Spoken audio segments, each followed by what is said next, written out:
آج کی خاص خبر: مسلمانوں میں طلاق کے طریقے، سپریم کورٹ سنوائی کو تیار۔ مسلمانوں میں رائج طلاق کے بعض طریقوں کو چیلنج کرنے والی درخواستوں پر سنوائی کے لیے سپریم کورٹ تیار ہو گیا ہے، جن کے بارے میں دعویٰ کیا گیا ہے کہ ان طریقوں کو اپنا کر بیویوں کے ساتھ امتیازی سلوک کیا جا رہا ہے۔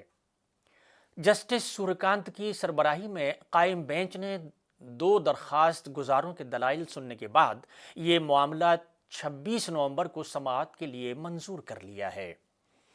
عدالت صحافی حنا بے نظیر کے مقدمے کی سماعت کر رہی تھی، جو کئی درخواست گزاروں میں شامل ہیں۔ بے نظیر نے الزام لگایا ہے کہ ان کے شوہر نے انہیں طلاق دینے کی کوشش ایک طلاق نامے کے ذریعے کی، جو ان کے وکیل نے بھیجا، اور شوہر نے خود طلاق کا اعلان نہیں کیا۔ ان کا کہنا ہے کہ یہ طریقہ اسلامی روایت اور ان کے قانونی حقوق دونوں کے خلاف ہے۔ درخواست گزار کے وکیل نے بتایا کہ 11 صفحات پر مشتمل طلاق نامہ پر نہ تو شوہر کے دستخط ہیں اور نہ ہی یہ طلاق خود شوہر نے دی ہے۔